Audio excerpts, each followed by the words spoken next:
कोल्हापूरच्या Swapnil कुसाळेनं Paris Olympic स्पर्धेच्या अंतिम सामन्यात धडक दिली आहे। अंतिम सामना आज दुपारी 1 वाजता होणार आहे। 29 वर्षीय स्वप्नील हा मूळचा राधानगरी तालुक्यातल्या काळमवाडी इथला आहे।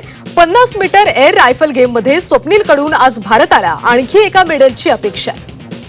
स्वप्नील कुसाळे हा आता नेमबाजी स्पर्धेमध्ये अंतिम सामन्यात धडकलेला आहे। आज दुपारी 1 वाजता हा सामना होणार आहे। 29 वर्षीय स्वप्नील हा मूळचा राधानगरी तालुक्यातल्या काळमवाडी इथला आहे। 50 मीटर एअर रायफल गेम्समध्ये स्वप्नीलकडून आज भारताला आणखी एका मेडलची अपेक्षा आहे। आता थेट जाऊयात पॅरिसमध्ये। त्या ठिकाणी आमच्या प्रतिनिधी रोहिणी गोसावी उपस्थित आहेत। आजच्या स्वप्नील कुसाळेच्या मॅच संदर्भात त्यांच्याकडून अधिकची माहिती जाणून घेऊयात।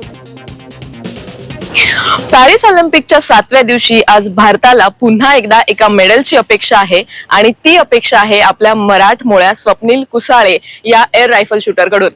स्वप्नील कुसाळे हा आज 50 मीटर एअर रायफल 3 पोझिशन या प्रकारात फायनल खेळतोय आणि त्याचं आधीची त्याची कारकीर्द बघता आपल्या सगळ्या भारतीयांना या पदकाची खूप आशा आहे।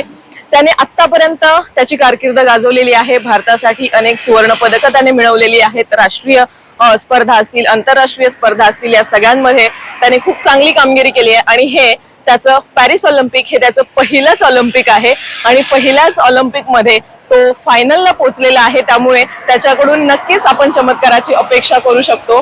स्वप्नील कुसाळेचं बॅकग्राऊंड बघितलं तर तो महाराष्ट्रातल्या कोल्हापुरातल्या मातीत वाढलेला खेळाडू आहे आणि असं म्हटलं जातं की त्याच्या सोबतच त्याच्या वडिलांनीही खूप मेहनत घेतली आहे त्याच्यावर आणि त्यांची आर्थिक परिस्थिती नसतानाही त्यांनी त्याला खूप सपोर्ट केलाय आणि तो आज इथपर्यंत पोहोचलेला आहे।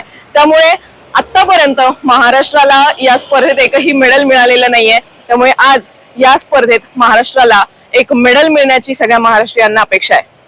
रोहिणी गोसावी, झी 24 तास, पॅरिस।